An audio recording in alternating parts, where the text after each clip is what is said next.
Okay, so for context, it is March 29th, and my ex broke up with me on February 2nd. So it's almost 2 months since I've been broken up with. It's tough. And we dated for a year, and like, we were really close, you know. I thought she was the one. She didn't feel the same about me, so she broke up with me. And it is what it is, you know. I can't really do anything about it, but it's been hard. Okay, let me detail the whole experience of me being broken up with and how I felt the whole way through. So she broke up with me on February 2nd, and that day, she broke up with me on FaceTime. So we're a long distance couple, and she lives in Washington, and I live in San Diego. I go to school in San Diego. So she like called me, and like she just broke up with me. And I was like, fuck, you know what I'm saying? And I'm out there like, that day I was just crying and shit. Like that day I cried to my mom. I called my mom and I cried, just like so sad that like she broke up with me. And I called my sisters, and it was so hard like crying in front of them. It was insane. Like, I'm not like the most emotionally there person when it comes to my family, so for them to see me cry like that is like really intense. And it's like, I don't know, it's just wild. Like, I don't really show that much emotions to my like sisters or my mom, so for them to see that out of me is pretty, I don't know, it just hit me. It hit me really hard. And it's like, I mean, obviously I cried for like a reason, you know. Like, I just, like, a person I thought I was going to spend the rest of my life with just broke up with me, so that's pretty tough. So yeah, that day I cried in like front of my mom and my FaceTime my sisters, and I cried and like told them about how she broke up with me. It was just really hard. And I remember, like, so I live in a house with like 4 other roommates. We all go to college, and I remember I literally was crying in my room, and I couldn't let any of them see me. I had to, like, I don't know, for some reason I didn't want them to see me like that vulnerable or that like sad. Cause I'm a person, like, I don't like putting my problems onto other people. So that day I just like ran out the door. I didn't want anyone to see me crying. And honestly, I didn't even tell my roommates she broke up with me, that we were broken up for like at least like a week. Like, and my roommates are my closest friends. Like, I've known them since high school. We've roomed together all 3 years at college. Like, those are like my brothers. But I don't know, I just didn't tell them because for some reason I don't want to be vulnerable in front of them. But beyond the point. So yeah, she broke up with me like 2 months ago, and it's been hard recently really hard. I think that first week we broke up, I just like didn't feel anything. I think that's something that I've noticed about myself, is like, when I go through something, I wouldn't say traumatic, but like something that's really difficult, it won't hit me immediately. It'll take like a week or like a few days for it to really set in, and for me to understand like what just happened and how it affects me. So like, she broke up with me, and that first day it hit me hella hard. I was like, fuck. But it was a few days went by, and it was like, okay, you know, it was like the world didn't end. But then a few weeks went by, and it just kept hitting me, and it's hitting me. And I'd say like 2 weeks ago, it really hit me, and I was like, fuck. Like, I just, like, she's gone. Like, fuck. And it was really hard. It was really hard, like, just it really setting in. And I think like when we first broke up, I like distracted myself a lot with my friends. Like, I'd go out and just like do fun stuff, and just like I kind of forgot about her. But the issue with that is I can't always be with my friends. So for those times where I go home at night and I have no one to talk to, and it's just me and my thoughts, like, I literally want to die. Like, it's so bad. Just like being alone is definitely the hardest part after a breakup. I think most people would agree. Like, being alone and just knowing like in the back of your mind that you don't have that one person that you can always text, or that one person you can always call, or knowing that you don't have that one person that you could tell about your wins or your losses. And when you're going through something, you don't have that one person to tell. And it's like really hard. It's really, really hard, bro, to like have that for such a long time and then lose it, I think. Okay, so yeah, that's what I went through. All standby passengers. I think the past 2 weeks have been really hard. really hard just like living. This has been hard living, like just remembering like all those things we used to do, how we would be there for each other, all those like really nice moments that we shared together that like really mattered to me. It's been really hard. Like I've been reminiscing through it, and it's just like fuck. It's like I don't know. You feel like a part of you is missing, and it's really strange because there's nothing you can do about it. All standby passengers for San Diego flight 1007, see us here at the podium for your seat assignment. It's not like she can come back. She's gone. She's not coming back. I know, like it's done with, and for me, I think a lot of people can relate to this. As a person, I just cling on to this idea that one day she might come back, or one day after a certain amount of time, we've both matured and healed as people, and one day we can come back together.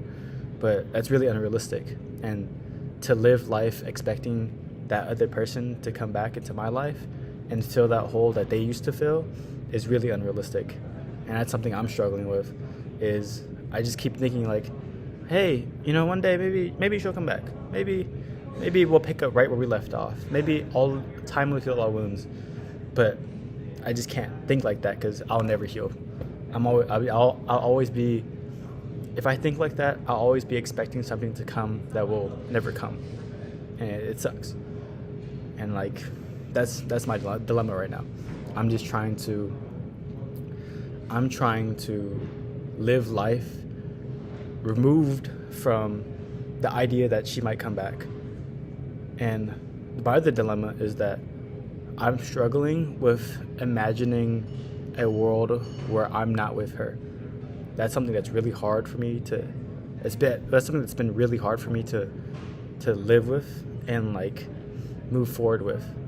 It's like when you live with someone, when you have a partner for over a year, and you plan your whole future with them, and them not being in that future is so disruptive. It's so like it throws everything off. Like we had plans to get married, plans to move into a house, have a certain amount of kids, have a certain amount of dogs, and then boom, it's like that plan is just gone and out the window.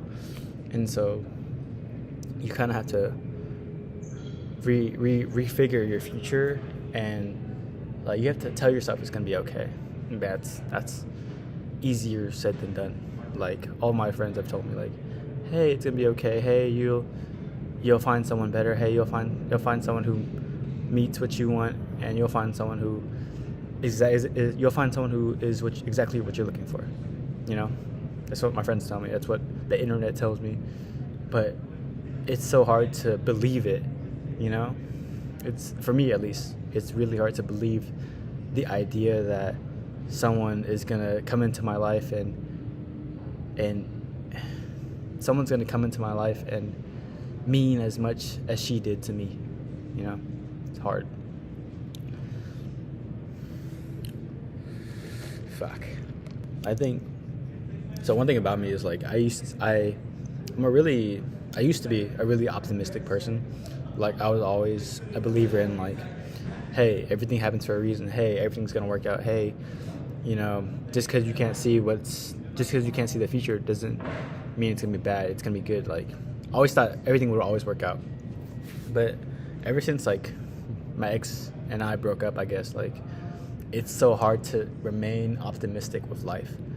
It's like, because I think in my mind I viewed my relationship with my ex as the greatest thing ever. Like it meant the most to me, and that was like the peak of life for me, at least. Like that's how I viewed it for such a long time. And to lose that, it destroyed my optimism towards life, I'd say.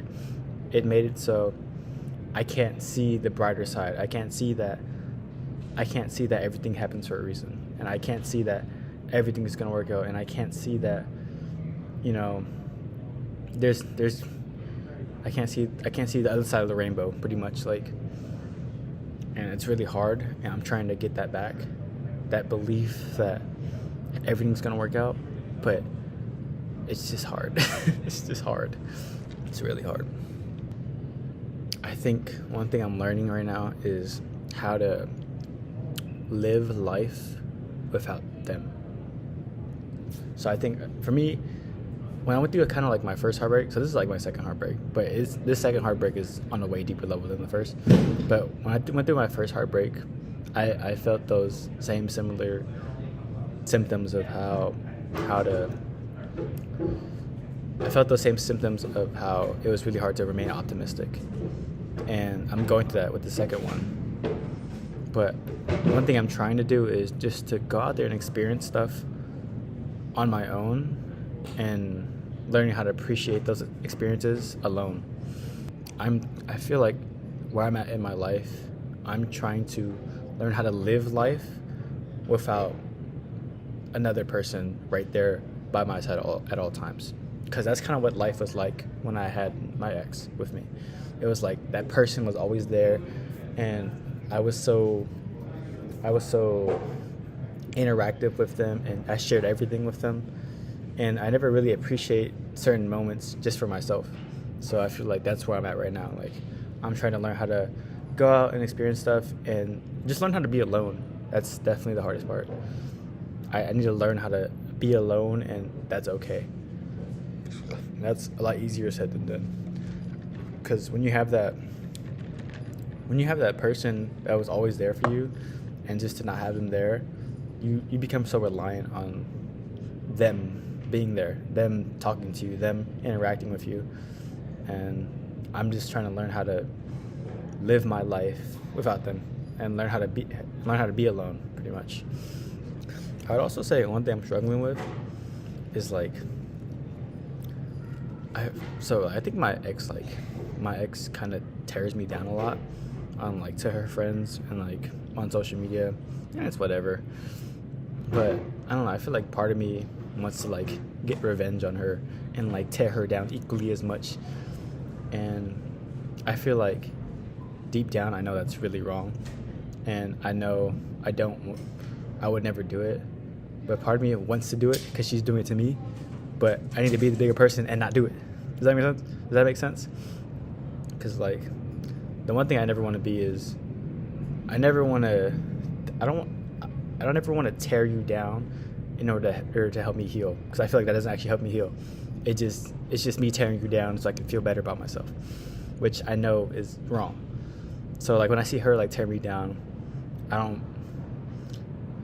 don't like when I see her tear me down on her like TikToks or Instagram, or I know she tears me down to her fucking friends all the time probably, like it's like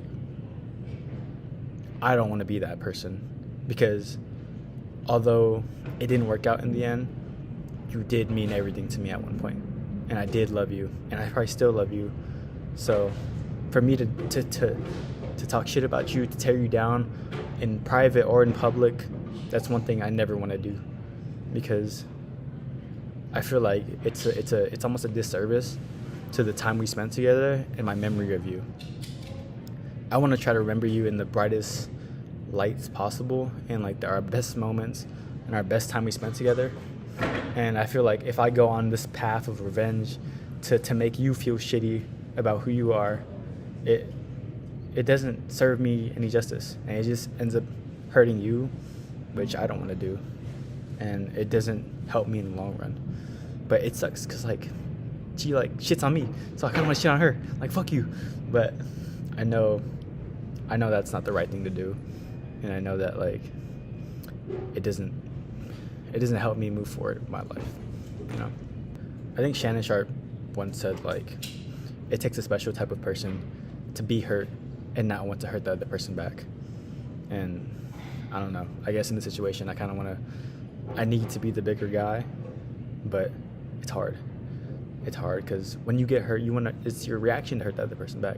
For most people, some people not really, but it's just I don't want to be that person. I want to be the best person. I want to be a good person. So yeah, pretty much that. This is an insane yap session, bro. I never yapped this much.